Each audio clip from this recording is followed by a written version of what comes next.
new here, so am I. Join us. You know what to do. Today I'm going to be creating this look, which is my everyday look.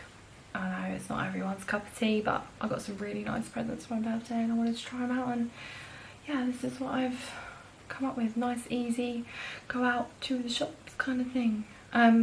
Today I was gonna do a get to know me, but I've ended up just talking about my children because that's what I do. So apparently that's who I am. Sorry if it's boring, but they've been through a lot. So if you want to find out how I recreated, how I've created this, stick with me and you can listen to me bang on about some really depressing stuff. I mean, what do you want? Best get on with it. Well, isn't this the ugly truth? So this is probably the worst my skin's been in weeks, and it's because I've changed my skincare routine, which means it's just awful. But hey ho. Oh, and we got some stainage there from my Halloween look that I did today. It's not really normally like this. It's just what makeup does to me. Anyway, I'm gonna get on with putting some stuff on my skin because nobody wants to keep staring at this for the rest of the day. I'm not gonna go too far into the makeup because this isn't about the makeup, is it? No. Starting off, e.l.f. Putty Primer, of course, because this stuff's brilliant. Okay, so get to know me. What do you need to know about me? We'll start with my age. Oh, just turned 34, but I feel about 64. I feel very old and very not down with the kids, so if you're tuning in expecting to find a 21-year-old in a size 10, perfect skin with amazing skills, you might want to turn off now, because that ain't who I am. No. Right, ish. I'll just tap that all in. Perfect. What else do I need to tell you about myself? My most favourite ever. Am I doing eyes first or foundation first? Because I'm only doing a really simple look, I'm going to do foundation first. Number 7, of course, my favourite. You need to be able to see what I'm doing. So I have 3 children and a wife who I've been married to for 9 years in December. I have a daughter who is, my eldest is 16 in February. She was from a previous relationship from when I was very young, and then me and my wife had fertility treatment 6 years ago and had twins in July 2015, and we had a boy and a girl.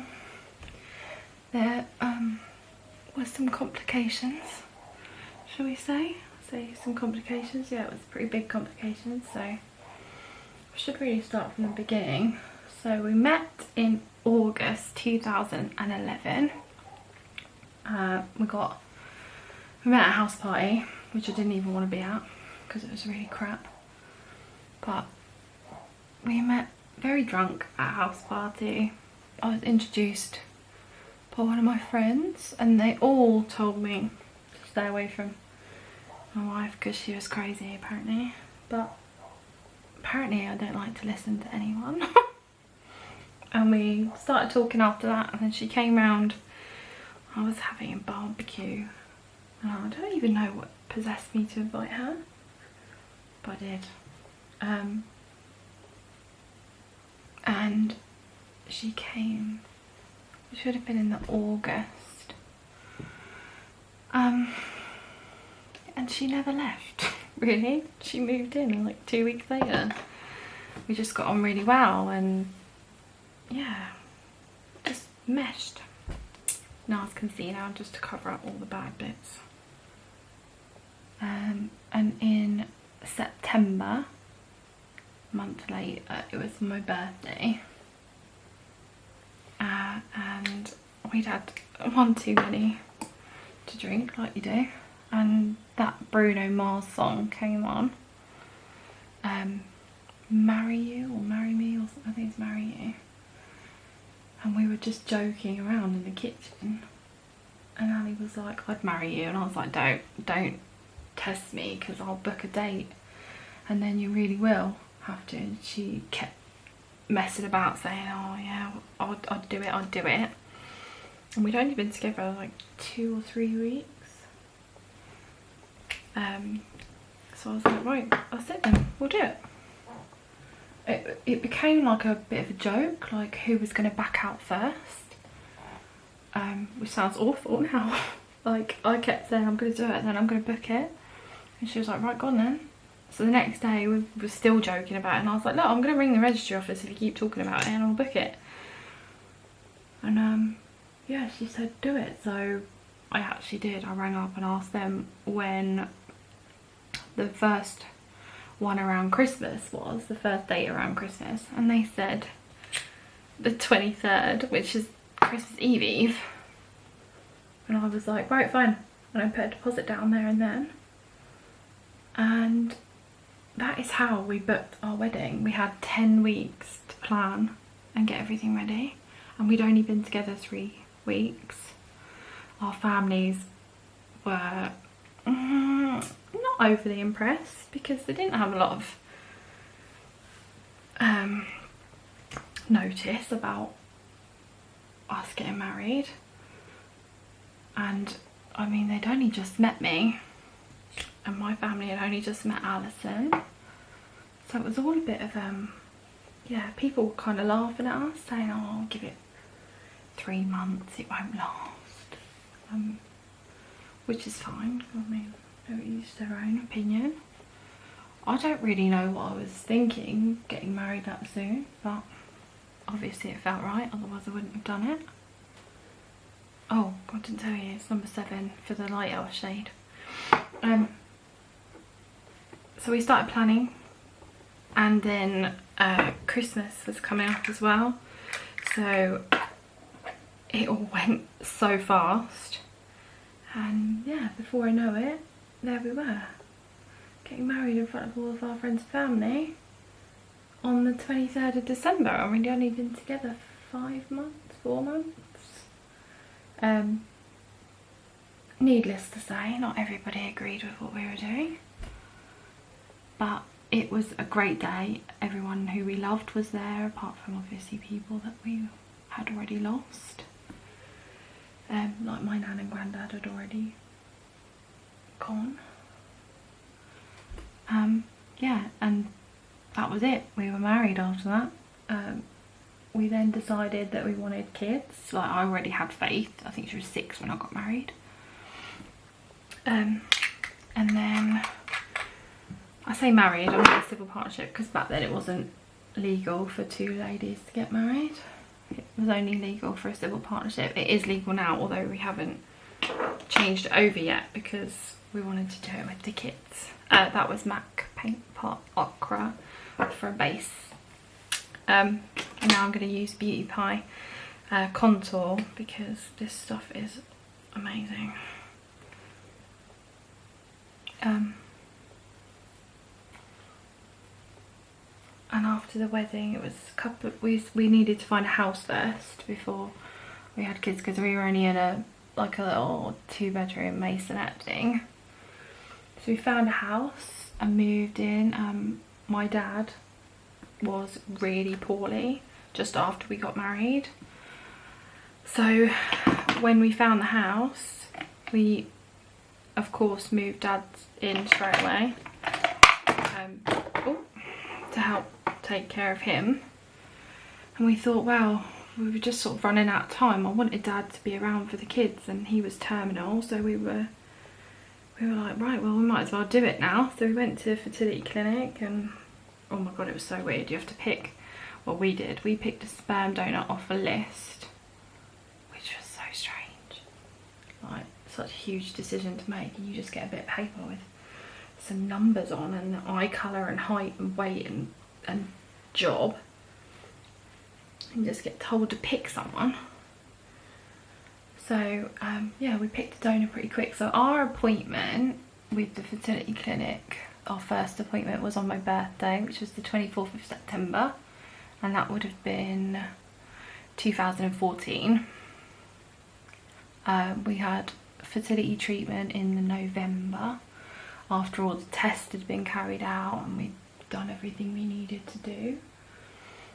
Yeah, so we had, I can't remember what date, because we had IUI, which is like artificial insemination. We didn't have IVF because it was more expensive, and we didn't have any fertility problems after all the tests. Alison didn't have any fertility problems anyway. So we just thought we'll go ahead straight away with IUI because it's less invasive, and it saved a bit of money, which meant we could try again if it didn't work. So we had our first insemination in November, and we were told we couldn't take a pregnancy test until the Boxing Day, which was really tough because obviously Christmas is coming up. I'm just going to use my beautiful birthday present, Natasha Denona balloon palette, for the blush. I need a blush. That's what I do.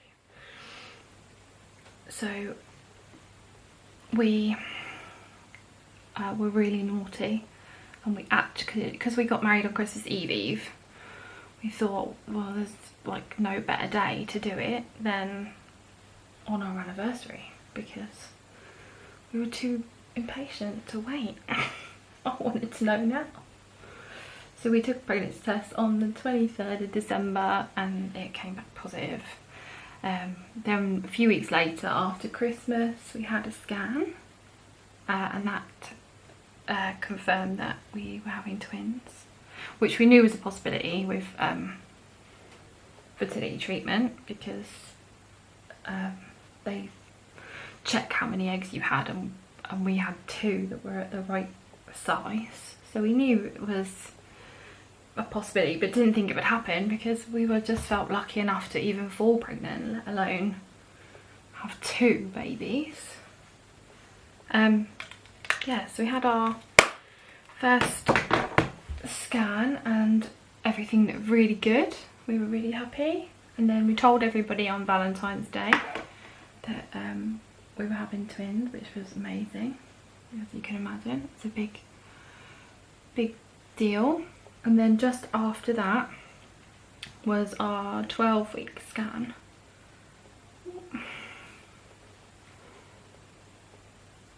I'm just going to put some powder under there before it sets. This is Fenty setting powder, and I think it's called Butter. I'll check that in a minute. So yeah, we had a first scan at 12 weeks, and it was, so they do the blood test and they do the nuchal reading on both babies. So we had twin 1 and twin 2. And twin 1, they were concerned because the nuchal, which is like an amount of fluid at the back of the baby's neck, which can indicate deformities and other chromosome abnormalities, including heart problems.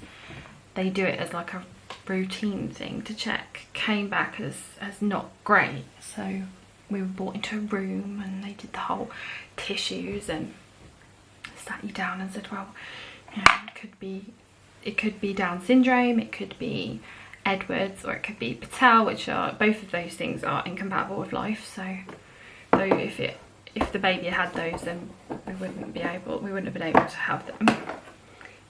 They offered us some further testing, which would have been an amniosis, which is,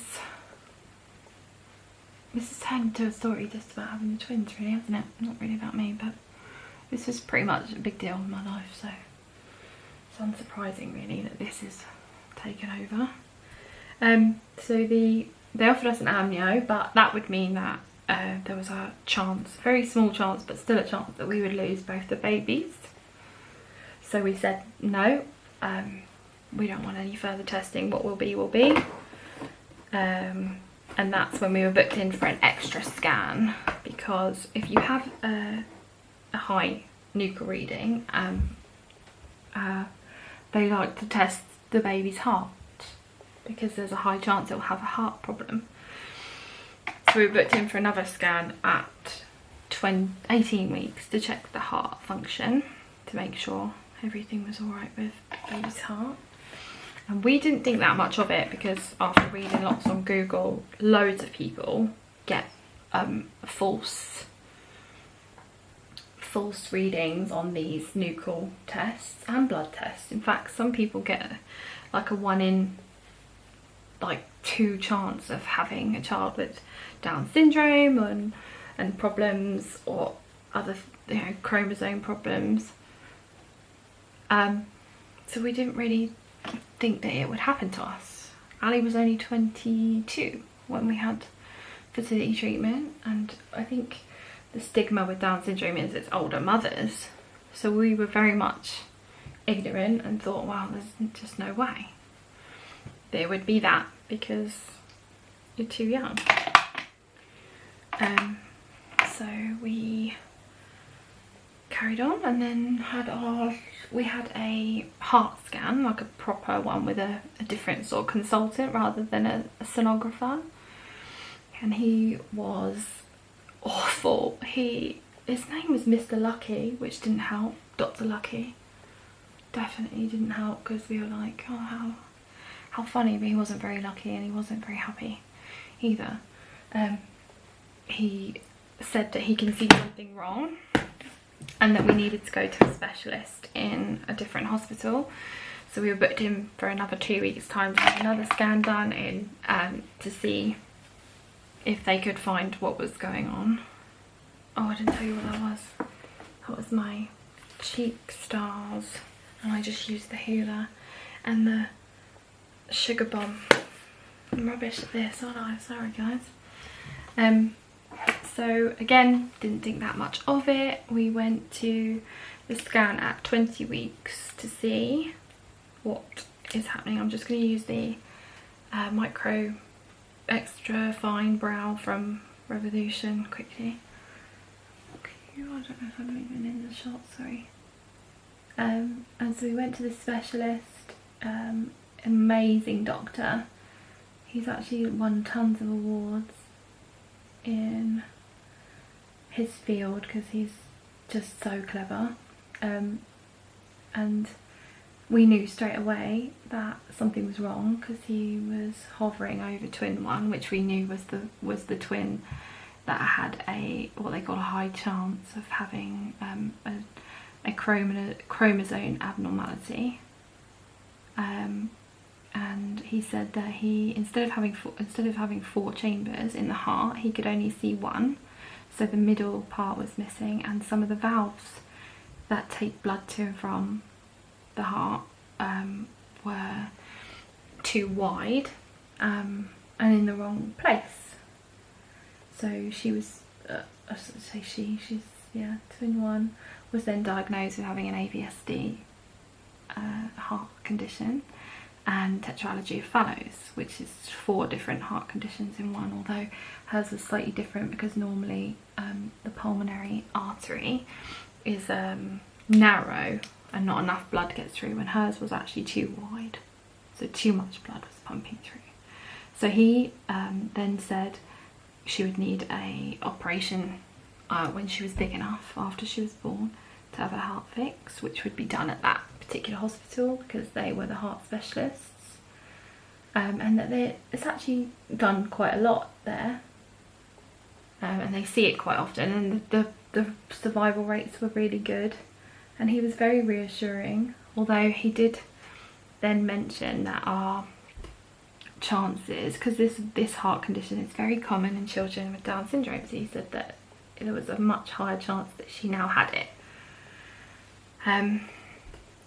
in fact he said it was a 1 in 2 chance, so it's 50-50 whether she was going to be born with Down syndrome or not. And that's when we decided that we'd like to know before she was born, so that we could prepare ourselves for the future. So there's this new test at the time, it's not new now but it was then, called the Harmony, or they've changed the name now to the NIPT test, but at the time it was called Harmony. And you could only have it if you paid privately. So they take the blood from the mother, which would have been my wife, they send it to California, and then they extract the baby's DNA, both of the twins, from the DNA from the mother, and they can diagnose any chromosome abnormalities from that. So that's what we did. We paid the private costs and have it sent over to, so we had to take it to the post office, blood samples, which is so weird, to the post office and send it off. You should have seen the lady's face when I told her, and she was like, what's in the parcel? I was like, blood. Very weird. That was Nick's professional, just to darken it up a bit. So, and then it was a 12-day wait, which was agonising, to find out if twin one had it or not. So on day 12 we got a phone call from California to say that the test results are back, and she did the whole, I'm very sorry, it's not what we were hoping for, twin one has Down syndrome. And I think we were all really shocked. I know it was only a 1 in 2 chance, but we just genuinely thought there's no way that she would have it, because like we'd done everything the best way we could, I guess. Like we couldn't have done anything better. I suppose you start asking yourself, like, what did we do? How did this, like, what did we do to make this happen? And you think of it as such a negative thing.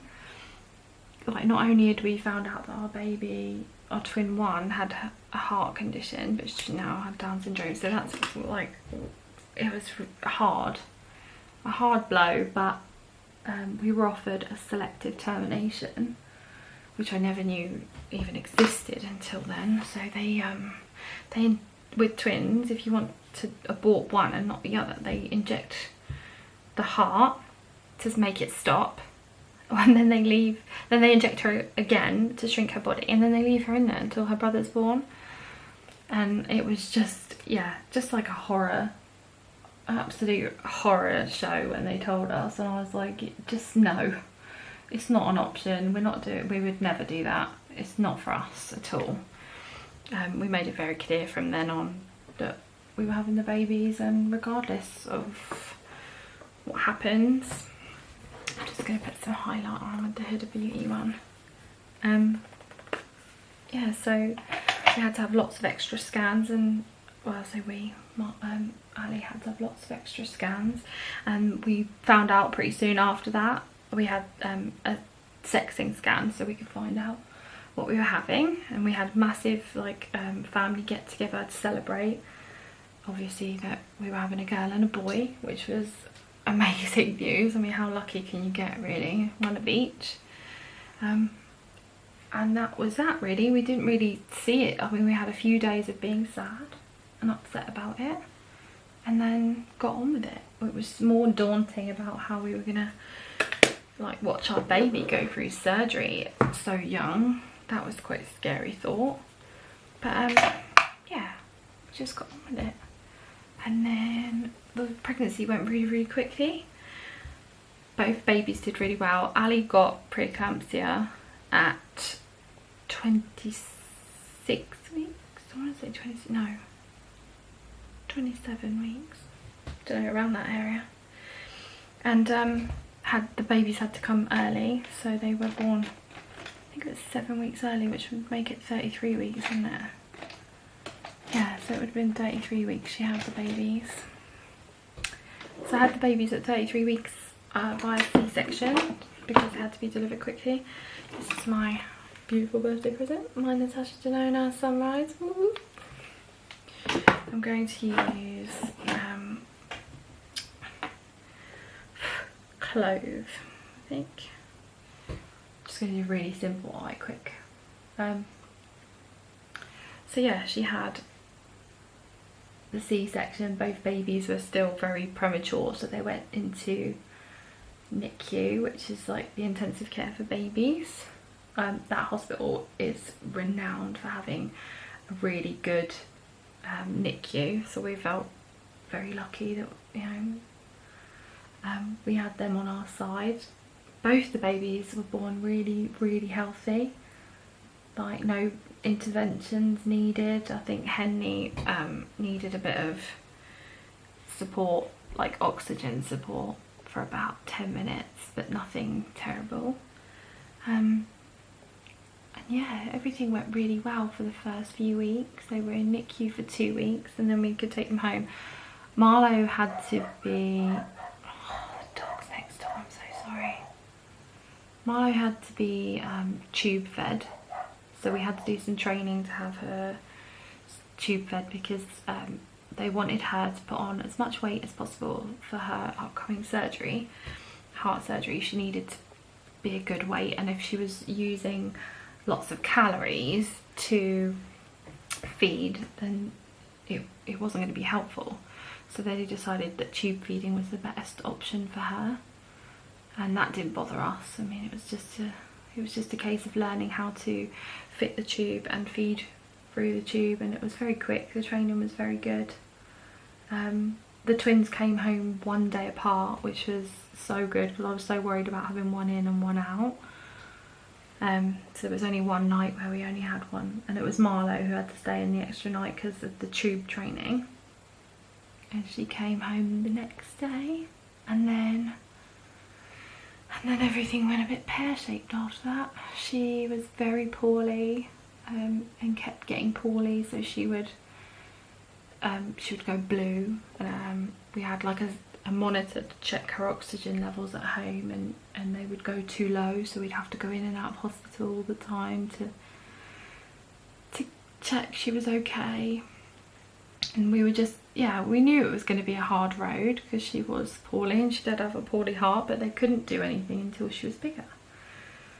So we just kept sort of taking her in, bringing her home, taking her in, bringing her home, and it was, I think she was 8 weeks old when we took her in for another blue spell, which they call it shunting now, where the blue blood mixes with the red blood because there's nothing in the heart to stop it, but it can make you really poorly. So every time it happened we had to bring her in, and it was one of those blue spells, and we were just getting ready to come home. We'd been given the all clear by the doctor, she'd stopped doing it, and we were just packing her stuff, and I was feeding Henry on the windowsill. I'm just going to dip into Morgan quickly to buff it out. And the monitors suddenly went crazy because she was still on them then to check everything because we hadn't been discharged yet. And it happened so quickly. Before I knew it, the monitors were, the saturations had gone down to, I think it was 9, which is, it was meant to be 99. 100, and then her heart rate started slowing, and then she was in full cardiac arrest, and there were about, I want to say 30 doctors in our room giving her CPR and putting masks on, and it all happened so quickly. I was obviously upset. I was like crying whilst feeding Henry. I couldn't put him down because he was in the middle of a feed, and it was just awful. The doctor came over to us and said, you know, she's gone into cardiac arrest. It was a different hospital that ran the intensive care unit for children. This hospital ran the intensive care for babies, and she was no longer considered a baby, so she had to go to this other hospital. So we were being transferred. She was going to be ventilated, or intubated they called it. So they were ventilating her to help her breathe because she'd stopped breathing at this point. I think she was, yeah, 8 weeks old when this happened. And then so then the other hospital came and ventilated her and transferred her to intensive care.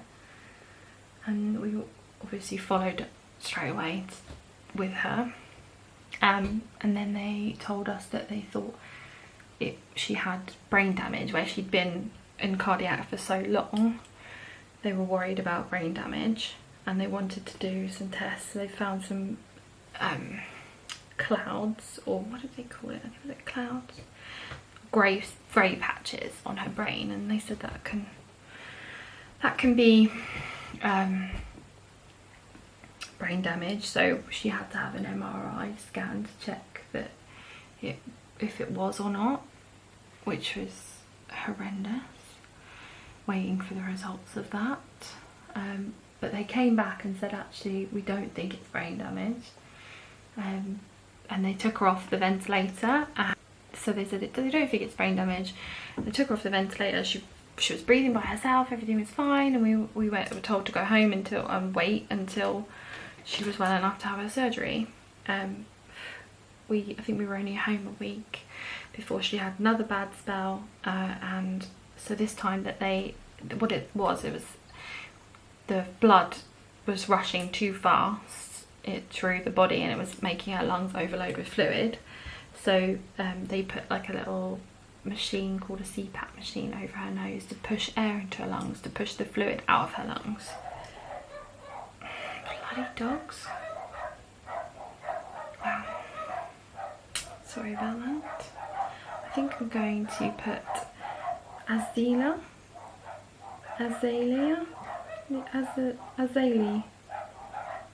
on. That's quite a nice one. Let's do that while the dogs are going crazy next door. Shush, dogs. Quiet. Anyhow, oh my god. I'm so sorry. Just barking away.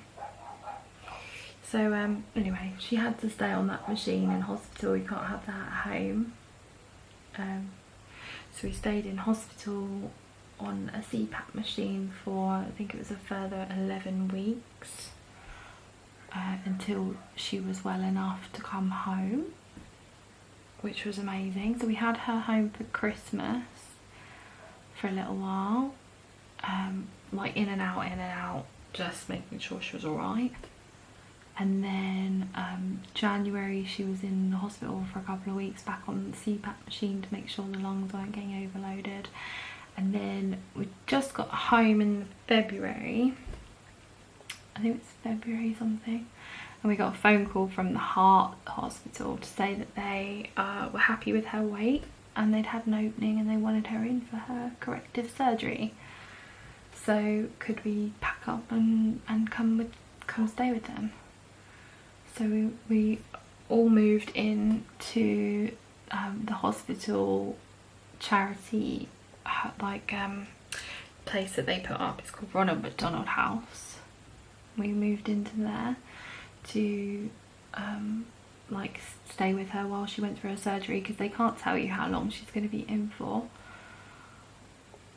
because they don't know how well she'll recover afterwards. So yeah, we moved in with them. Somebody came here to look after Dad, so I didn't say he wasn't on his own.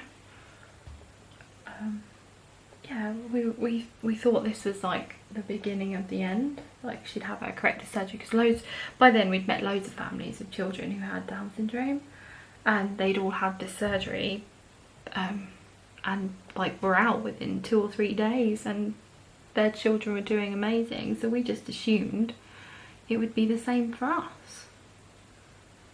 So she had the corrective surgery on the 11th of February. And everything went really well. She had 2 amazing surgeons, like the best of the best. I mean, to have 2 surgeons anyway, let alone the best ones, because the surgery was quite hard. They wanted the best ones they could find, and it all went really well, and she recovered really well.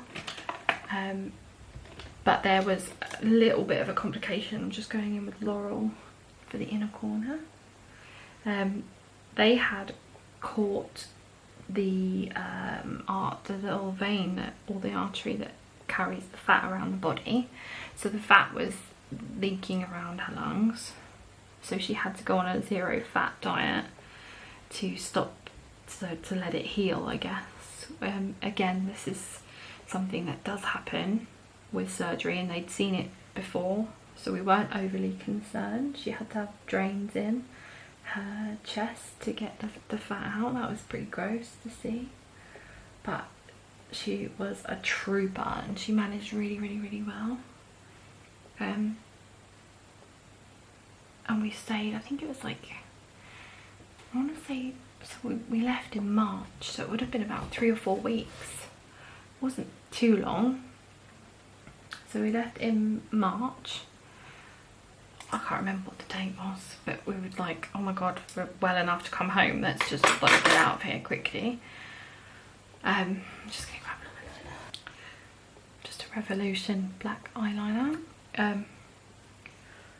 So we were all overjoyed after spending that many weeks in hospital that we could come home, and the first 2 days were amazing. Marlo was doing really well. No more blue spells, no more like what they call shunting spells. All of that had ended, so we thought, oh my god, this has worked. But on day 3 of being home, she was like totally grey. She just didn't look right at all, and at this point they'd taken all of our monitors away because they said that she didn't need them anymore, because she'd had a fix. Like, she didn't need monitoring. Her saturations, her oxygen levels, her heart rate, none of that needed monitoring anymore. Luckily we had bought like a saturation monitor that you put on your finger, and we were like, oh, we'll just check her saturation. So 54, which was horrendous. You're not meant to go below 92. So we rushed her. We didn't even bother calling an ambulance. We rushed her straight in the car down to the local hospital that knew her very well. They told us that she had aspirated some milk because we'd been trialling bottle feeding, and they said no, she's aspirated some milk. All she needs is some antibiotics and to be monitored to make sure, you know, she doesn't get an infection. So I was like, oh great, this isn't as bad as we thought. And so she had a one-to-one nurse that stayed with her, and we came home to sort the children out, thinking we'd be going back the next day to pick her up. And I got a call I think it was an early hours of the morning, saying that she deteriorated rapidly. They had called the intensive care people again. They were coming out to ventilate her and bring her back. I'm just gonna grab some mascara quickly. Just gonna use the Iconic triple threat brush. So we instantly followed them. We actually made it the same time they did.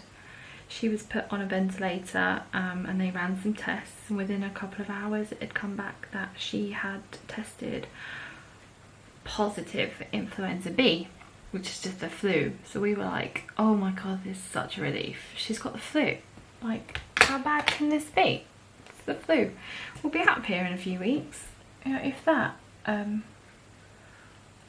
Turns out the flu is fucking horrible. So from that moment on, everything went wrong. Everything. Who knew the flu could do so much damage? It attacked her lungs, so she was on full life support. Everything she could have, she had, and it wasn't working.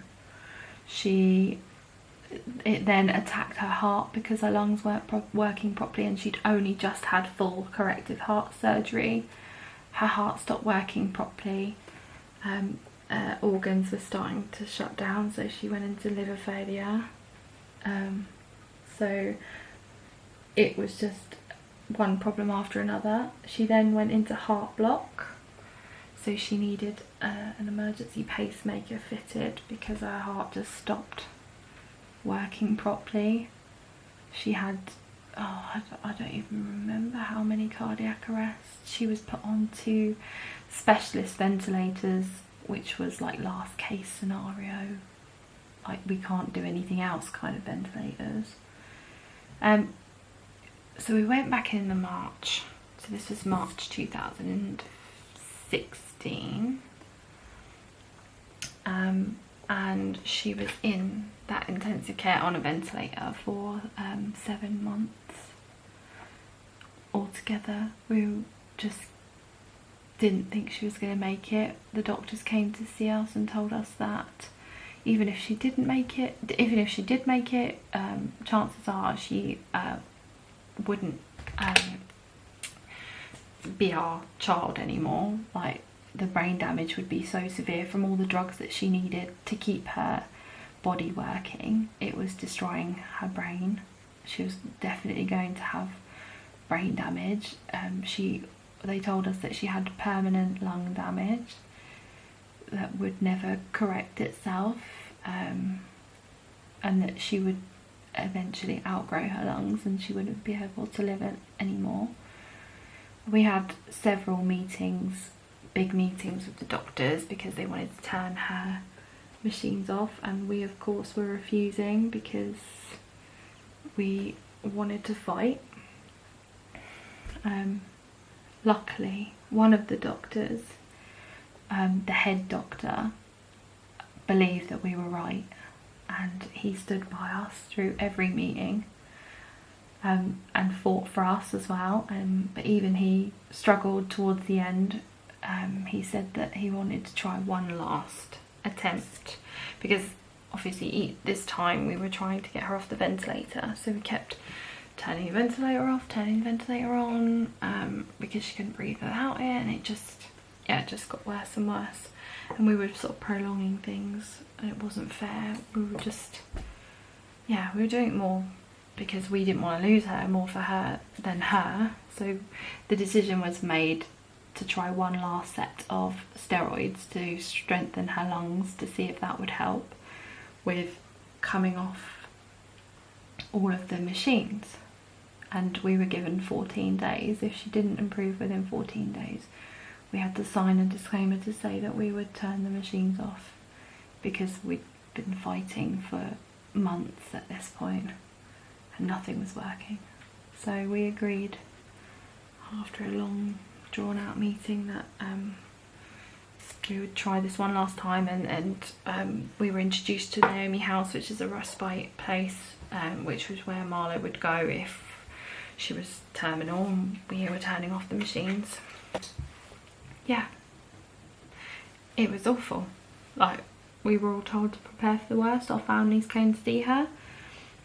Day 11, there was still no progress at all.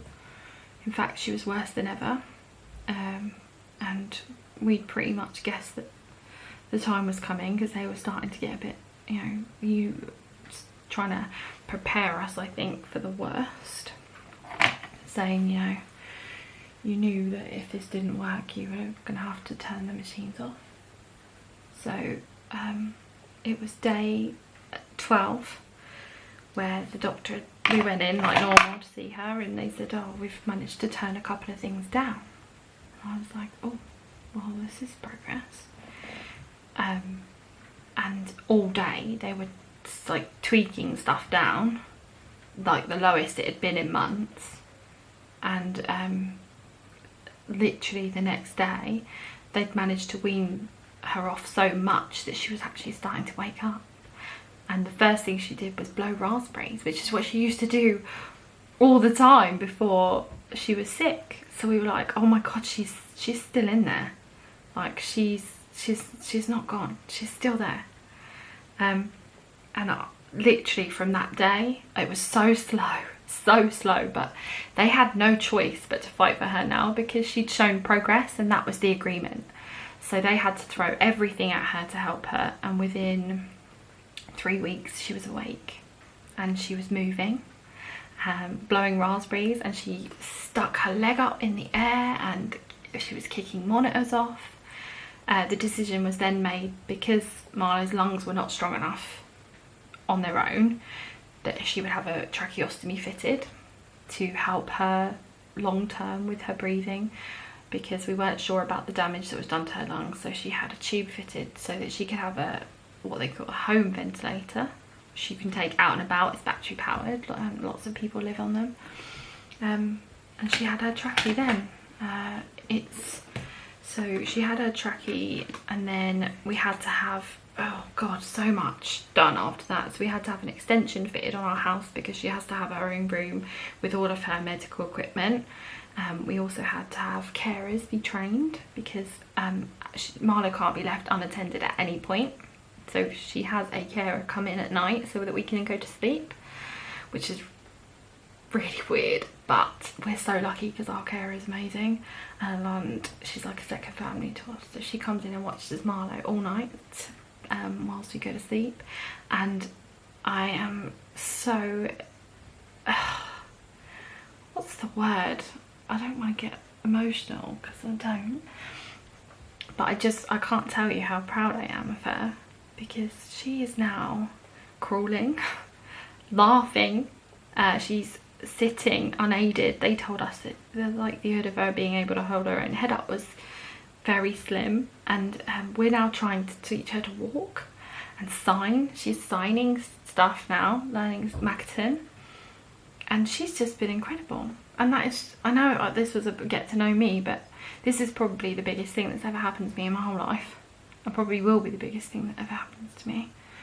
I mean, Marlo's fight has been the most incredible thing I've ever been through.